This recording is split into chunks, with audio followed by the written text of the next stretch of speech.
Number 1407 Great Malkin Lane. This is the living memory of the X-Men. Don't let anyone tell you different.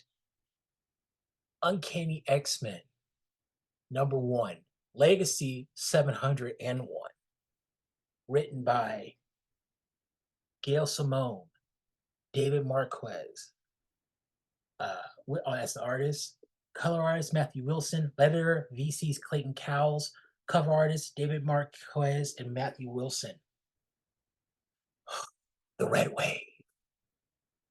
Okay, this is the book that I've been waiting for all since From the Ashes got dropped. Gail Simone doing Uncanny X-Men. This is the one I'm talking about. This is the one I'm really waiting for. This is from the Ashes. And let's get right into it because this, so much. Okay, we open with somebody going to the school with this new character named Dr. Ellis. Uh, Apparently, she has control of the mansion along with this government organization used to tear down mutants. Apparently, she's a podcaster. I think she's a mutant podcaster, but she has a really inflated sense of herself. She goes through the school, and this reminds me of the last time some anti-human, anti-mutant aggressors went through the school. This reminds me of X-Men 70, and I don't think that's a coincidence. Her blatant, like, just disregard for everything. Personal items are to be burned to now.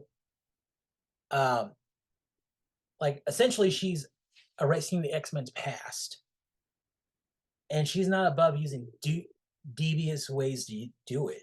Like her perspective is so jaded. Like what she says about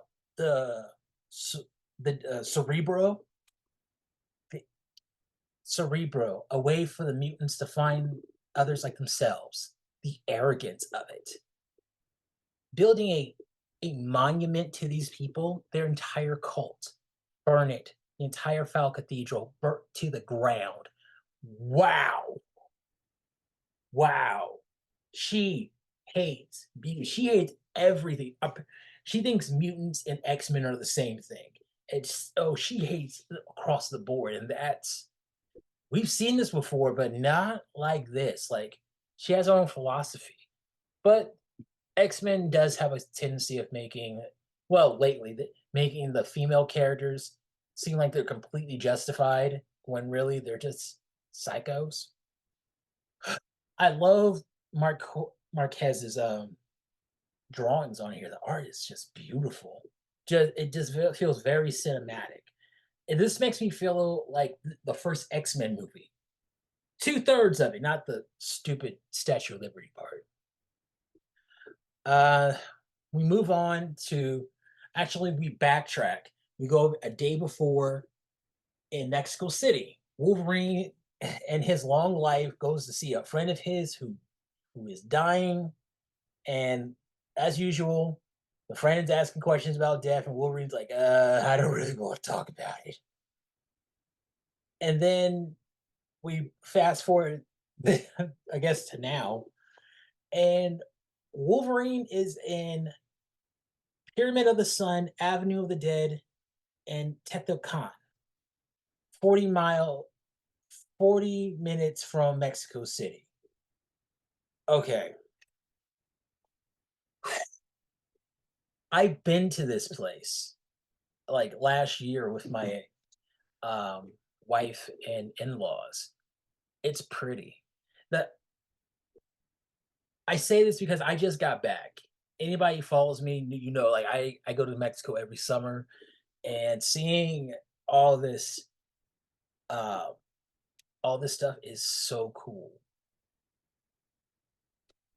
Seeing Rogue and Gambit show up is so nice. Like, they become the Cyclops and Jean of the 90s. They've had so much crap that you can't have one without the other, no matter what Mystique does. But seeing Wolverine, Rogue, and Gambit all reunite, it and then seeing who they're here. This yeah, a dragon, a giant dragon, and they're like, Wolverine's like, oh yeah, I'll just wait up, and they talk about what it is. Like it's a huge this. Apparently, Gail Simone watches House of the Dragon and wanted to incorporate one. I like it. And but what Gambit says right here is so spot on. Do you ever think this? Do you ever stop to think all the wonders we see? I am without words. Hmm. I felt that first time I saw the Shi'ar. I was like, yes, this is what Gail Simone is. So yes, yes. Thank you. Gail Simone gets it. She knows how to make these characters feel like they're friends. Like they've seen so much that we as the reader kind of like we're so used to it, but for them, this is their lives. And you start thinking like, wow, they have seen a lot. And it wouldn't be even crazy if they had like a really messed up way of the afterlife or how life is. Wouldn't hate it. I would love to see their perspectives on this. Like X-Men in therapy, make my Marvel. The fight, oh my god, this dragon is just terrifying. It looks like a giant snake. Well, it is a giant snake, but yeah, like it just makes me want more of this in a live action sequence. Like, I don't want Magneto. I want them just dealing with regular stuff. Like, oh my god, that is a dragon.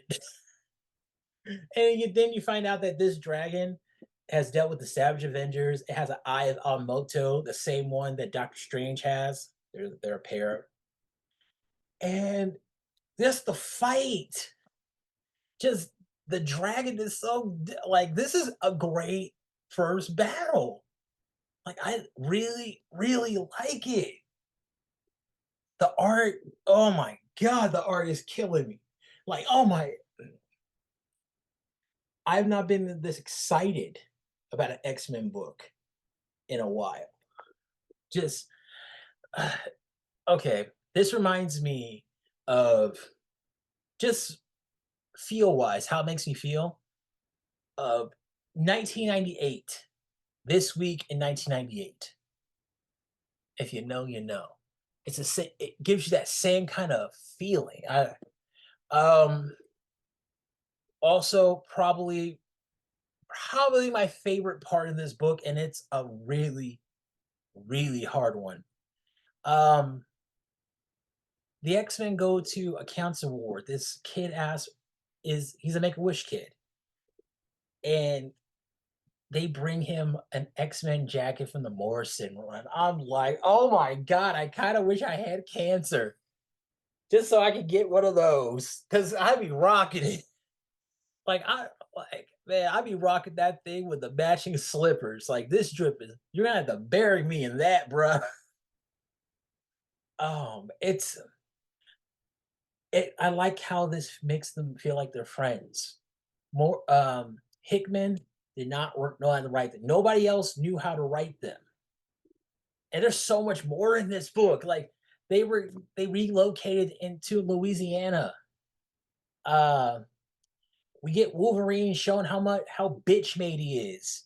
Cause he's such a bitch. Like he's such a low key bitch. So and the new the problem, the not the problem, but them getting together. I like how we don't know how they're going to get everybody else together. We know that they are, but we don't know how. I like that. I'm giving this book a 4.5. I really, really like this. Shout out to Gail Simone. I follow her on Twitter, and hopefully one day she'll follow me back because I want to bring her on. Bring her on here. Okay, this is 1407 Grey Malkin Lane. I'll see you soon. That's why he's the GOAT! The GOAT!